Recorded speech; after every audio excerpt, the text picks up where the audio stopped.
So next we are going to go, and he has been with us, Todd Desiato, and Todd is going to be talking about quantum gravity. Let me see. And Todd, are you with us? I am. There we go. Let me, oh, there we go. Okay. Oh, sorry. I have a little bit of, okay. Perfect. So Todd, what can I help you with, sir? Are you ready to get started? Yeah. Can you see my screen? Oh, perfect. Perfect. Okay. I will mute myself and I will just disappear into the background here. Yeah, for some reason, when my screen takes over, I lose the view of everybody else. Yeah, mine does the same thing. It maximizes. It's kind of a Zoom bug. Okay. Well, again, Todd, thank you very much. Quantum gravity from atomic resonance effects, and I will hand it over to you, sir. All right. Just know I can't see the chat or if anybody is raising their hand because it disappears when I share my screen. Anyway, this model of quantum gravity started over 20 years ago, 23 years ago. My buddy Rick Storty and I were working on gravity in terms of a refractive index, variable permeability and permittivity.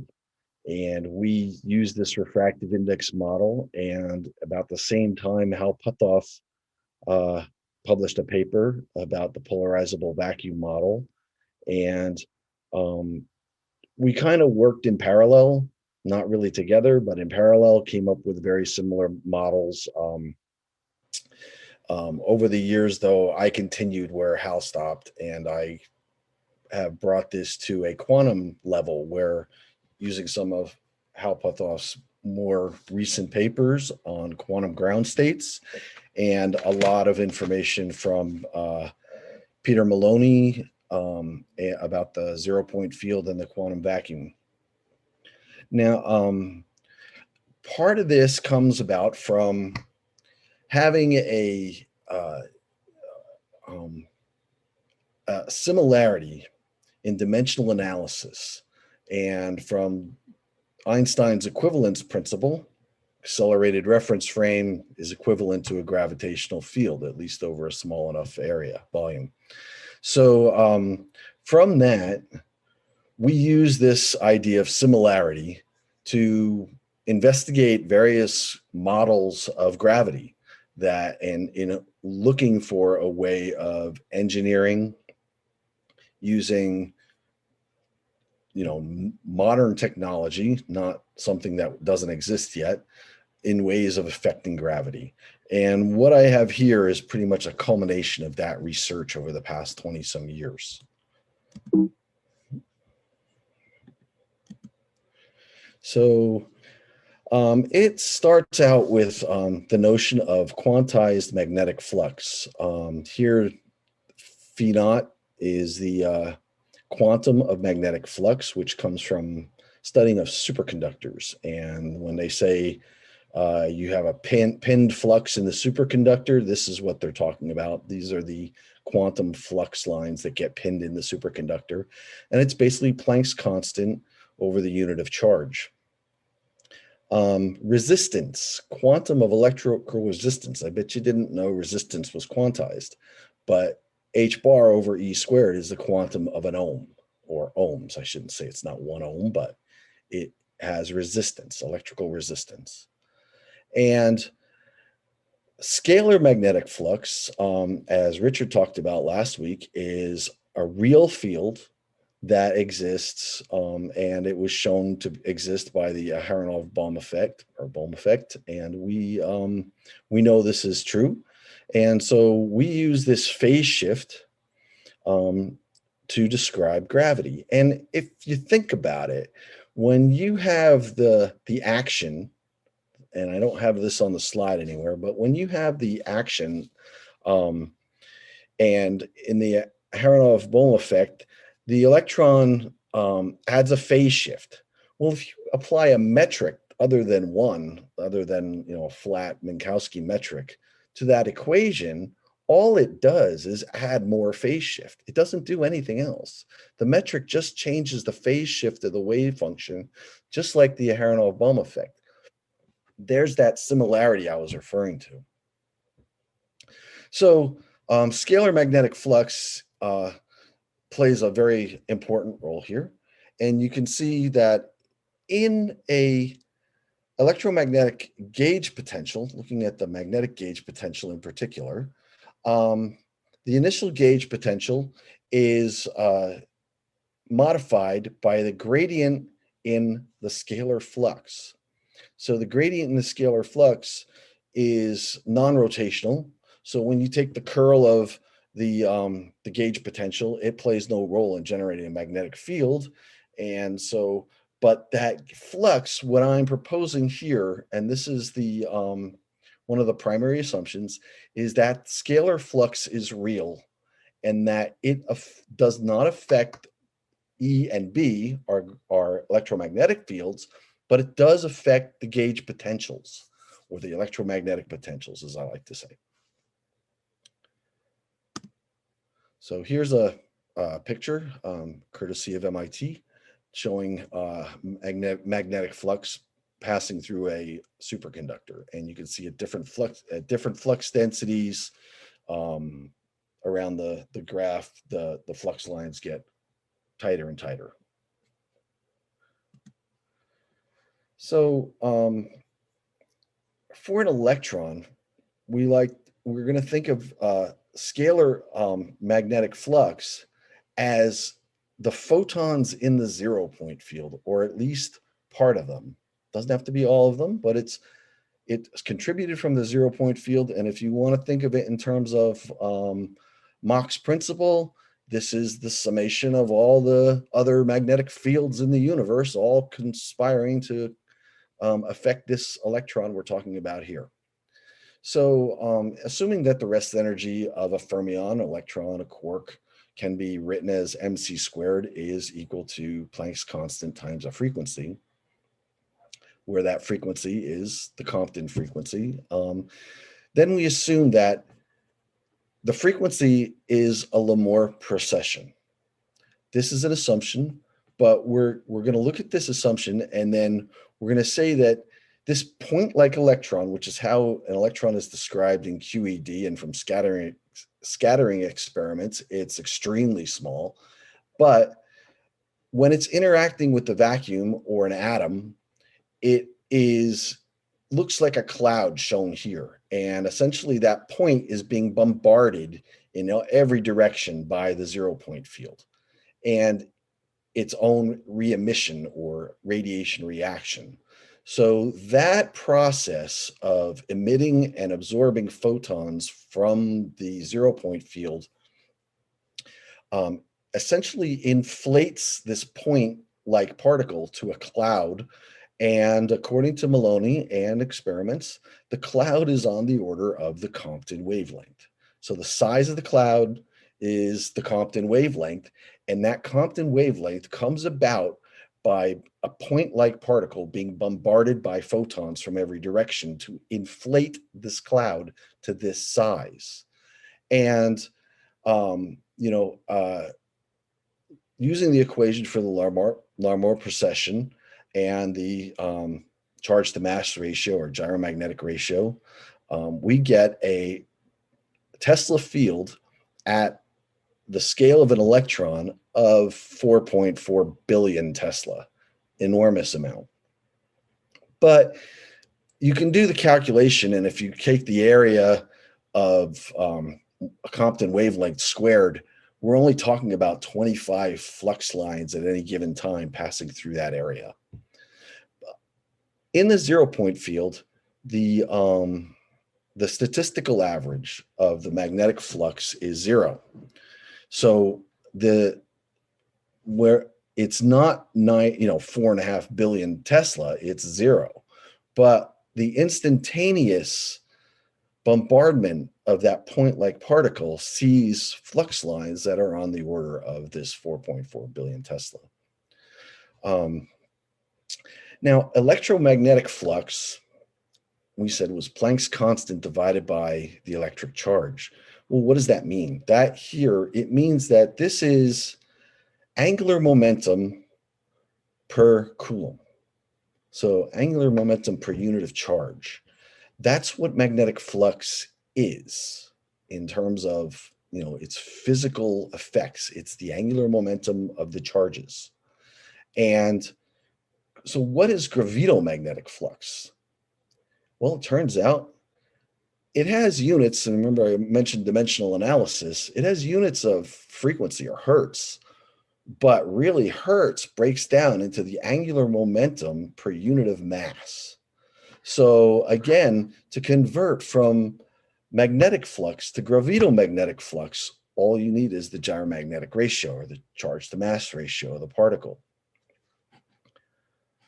And it's critical to understand that. This is why something like Alzafon experiment and NMR and Paul's Searle disk can affect gravity and the weight of objects, because this gravitomagnetic flux is intimately associated with the spin of the electrons and the protons and the quarks and the matter in that is being affected.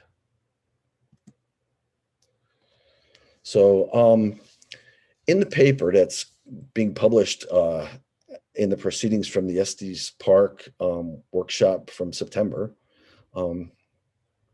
it's proposed that gravitational fields may be interpreted as a reduction in the relative available power or driving power in watts of the electromagnetic zero-point field as it interacts with matter. Gravitational time dilation and length contraction may then be interpreted as a loss of power from this interaction between matter and the zero-point field. So in a sense, that electron cloud that got inflated in a gravitational field contracts. It loses power, it loses diameter, the Compton wavelength contracts, we have gravitational length contraction. The relative radiating damping factor affects the relative ground state energy of the quantum mechanical harmonic oscillators that make up matter, basically, such that the mean square fluctuations of matter reproduce the behavior attributed to and resulting from the space-time metric of general relativity. And so, because matter behaves this way, we get an observation of space-time's curvature. From this principle, the phenomenon observed by a distant observer that are due to gravity, such as time dilation, length contraction, redshift, gravitational lensing, can all be reproduced from a variable relative damping factor acting on the harmonic oscillators that make up matter. Utilizing magnetic resonance imaging apparatus, or nuclear magnetic resonance, or electron magnetic resonance, or electron spin resonance, to stimulate Larmor radiation, experiments may be conducted which can demonstrate gravity and anti-gravity accelerations. In other words, weight gain, weight loss, propulsion, things like that these experiments can be done, and basic physics will tell you that it should work. And let's continue. So going back 20 some years, we have the polarizable vacuum model, which essentially you take simple two-dimensional metric and calculate a refractive index for the speed of light. Here we calculate the refractive index for the speed of light. We define a relative index of refraction, which for the surface of the Earth and in a spherical potential, same as a black hole, we get the Schwarzschild solution. Now, this is slightly different than what Hal Puthoff gets, but we've gone over it several times, and it's a matter of taste how you want to solve it.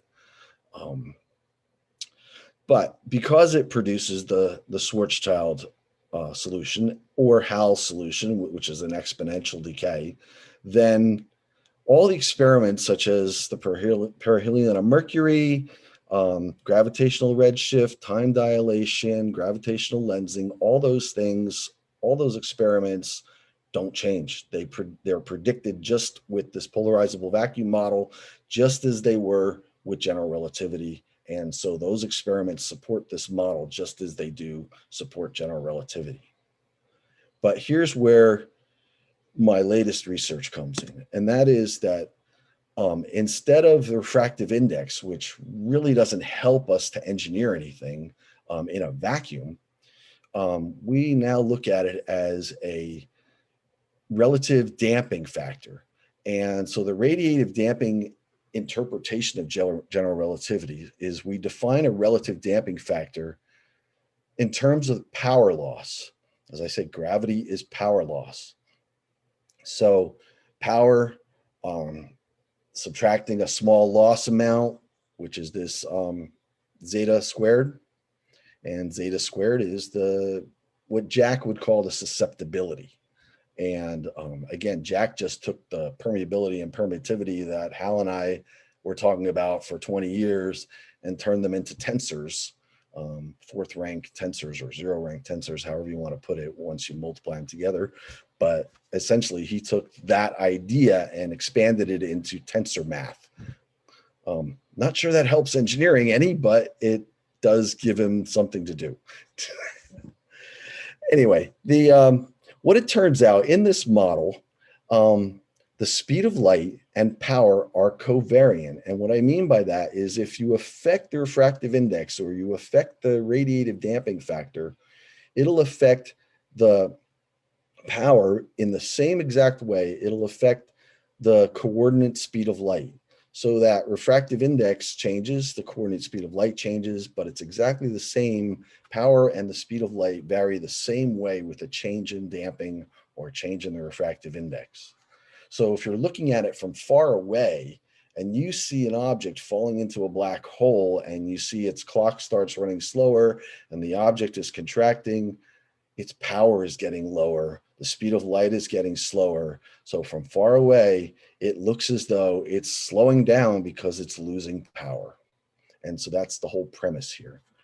And from that, using Hal Puthoff's paper on particles, we find that the fluctuation in the position of a particle, this is the solution for a quantum mechanical harmonic oscillator,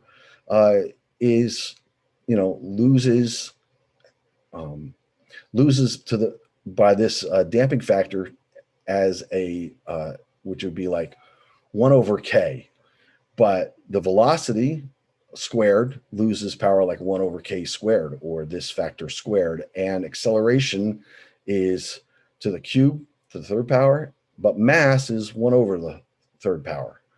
So these are the variations with damping, how damping affects the fluctuation in position, the fluctuation in velocity, fluctuations in acceleration, and fluctuations in mass.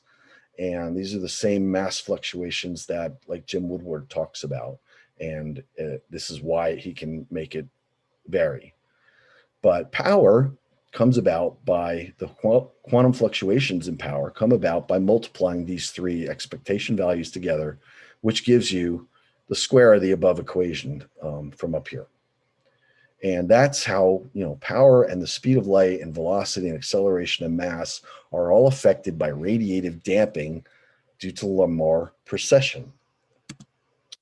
Now, as power loss, we have this radiated power, and this is Larmor's equation for Larmor radiation power. This power is the power that is absorbed from the 0-point field, and this came from Hal Puthoff. It also is in Maloney's quantum vacuum book. Excuse me. And so these two are related in that they balance. It's a symmetry. It's a symmetry of nature. Conservation of energy, power in equals power out. So to maintain that probability cloud at the same size requires that we have conservation of energy, and the amount of power absorbed by that cloud is equal to the amount of power it radiates. Now, here's the catch. When this symmetry is broken, it accelerates. And we know from the equivalence principle that accelerated reference frame is equivalent to a gravitational reference frame. So when this equilibrium condition of power is broken, we get gravitational acceleration. So this acceleration over here changes and exceeds this, so we get motion in one direction or another. And in the case of free fall, we fall toward the ground. The damping factor near the surface of the Earth, and here I've used the mass of the Earth and the radius of the Earth in this number, we get 2.638 times 10 to the minus 5. So that's your damping ratio. The factor G, which we know is 9.8 meters per second squared here at the surface of the Earth, is essentially, G squared is essentially the power per second, power loss per second per kilogram. And so for an electron in free fall is losing, relative one point in the free fall geodesic to another, it's losing power at a rate of 8.76 times 10 to the minus 29 watts per second. And a proton would be losing power at a rate of 1.609 times 10 to the minus 25 watts per second. And essentially, in terms of just kilograms, G squared is, a kilogram is losing about 100 watts per second per kilogram, which that's great news because that's not a huge number. It's doable to replace this energy and negate gravity, but it's 100 watts per second per kilogram. So you have to keep it up for that can build up very quickly.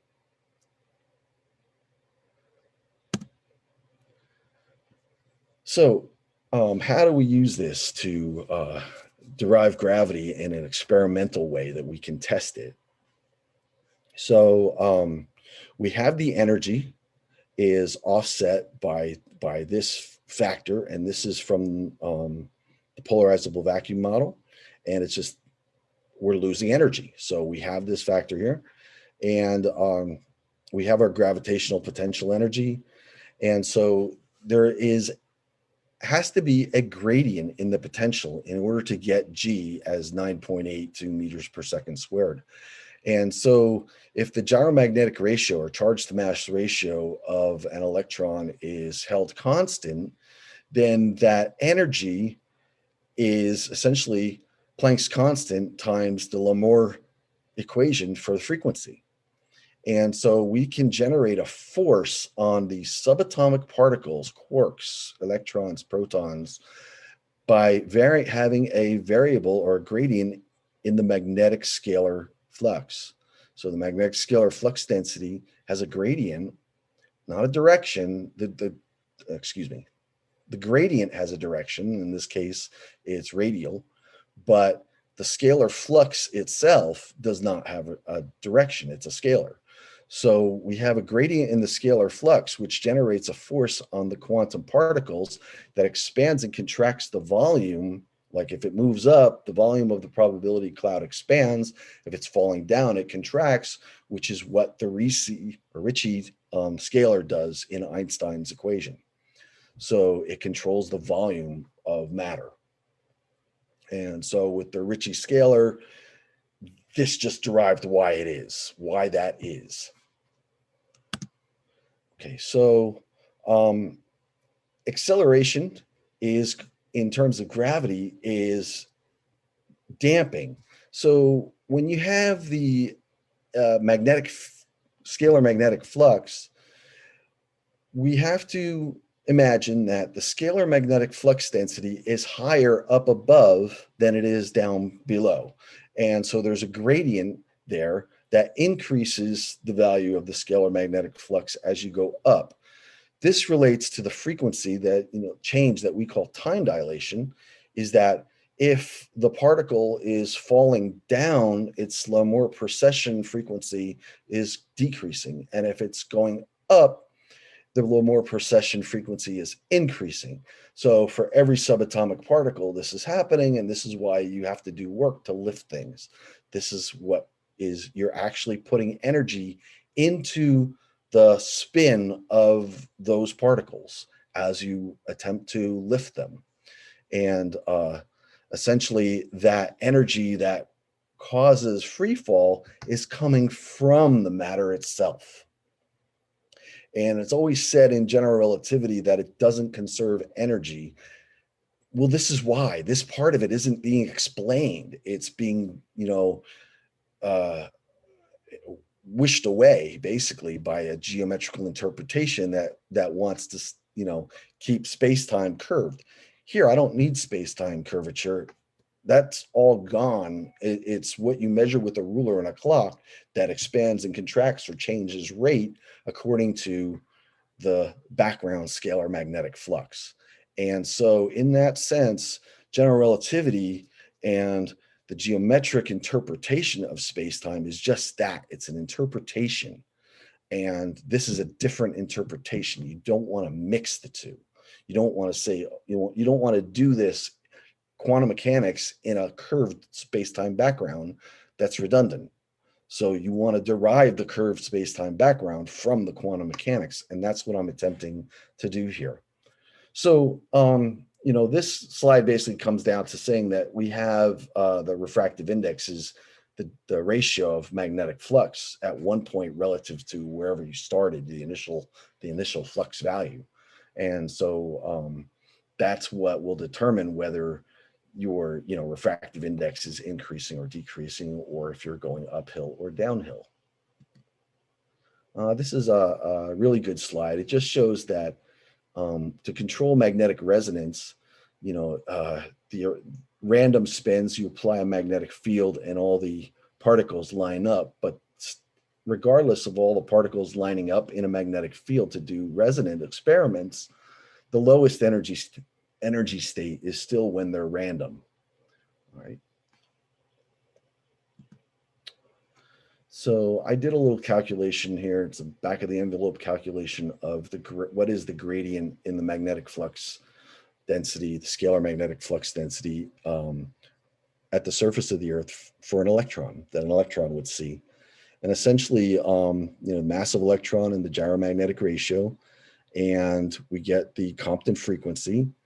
And so this would require a gradient, delta B over delta Z, that is 4.8 times 10 to the minus 7 Tesla per meter. That's really not very much. And it would cause a time dilation shift of approximately 13.5 kilohertz per meter, or essentially 13.5 hertz per millimeter, which again is a very small shift in frequency in order to generate 1 g of acceleration for an electron. Do that for every electron. Then we have, for a proton, same calculation using the magnetic gyromagnetic ratio for a proton and the mass of a proton. We get a frequency of about 24.8 kilohertz per millimeter, or megahertz per meter. So this, again, it's not a huge frequency shift. It's not a high energy phenomenon. It's just a shift in frequency, kind of like the Zeeman effect in matter, but you have to do it in a way where it's you're not splitting frequencies into higher and lower. It's going to be higher where the magnetic flux density is higher, and it's going to be lower where the magnetic flux density is lower. So I want to point out, though, that even if this is not how gravity is, it is still a useful way to engineer gravity or anti-gravity or propulsion or weight loss. It's a way to mimic gravity, to apply it in a way that is friendly for engineering. And as an engineer, that's what I prefer. So also I did the neutron is also, it's about the same as the proton. And, so not a long talk, but just going to read through the conclusions because this may give you some ideas about entanglement in quantum mechanics. When the spin of a Dirac particles are fermions, they're electrons, quarks, neutrons, protons. they're entangled. They share a common bundle of magnetic flux because they share a common state and a common angular momentum. So the magnetic flux is the angular momentum per unit of charge. So if they share a common angular momentum state, then they also share a common bundle of magnetic flux. In a vacuum that's far from other material objects, this bundle is highly coherent, meaning the oscillations of both particles are phase locked, the magnitude of which is represented here as the magnitude of B naught, my scalar magnetic flux density, and where the statistical average in a vacuum is still zero. In the presence of other objects such as planets, etc., and black hole, the entanglement loss loses coherence and the value of B naught is reduced. So entanglement is related to gravity, but it's gravity that is destroying the entanglement. It's causing the magnetic flux density that binds that entanglement together to be lost. And so as that happens, particles fall, they lose energy, just as they lose power. So artificial gravity, using our understanding of nuclear magnetic resonance and an electron paramagnetic resonance or spin resonance, we can stimulate identical effects in matter. And that's what I'm trying to do here in my home lab myself. What is required is a suitable bandwidth to assure maximum coupling between the RF field and the objects, and suitably sized scalar magnetic field gradient to guide the processing particles in the desired direction. Now, we all know that frequency is related to energy. And if I have a gradient in the frequency, I have a gradient in the energy, which will exert a force. And so I am very confident that with this method, I can show weight loss or weight gain and motion of objects using that force. What I would like to also show is that these effects affect time dilation and length contraction, which I have not thought of an experiment that can do that yet. Anti-gravity is more than just directing the field gradient away from the Earth. It's more than just turning it upside down.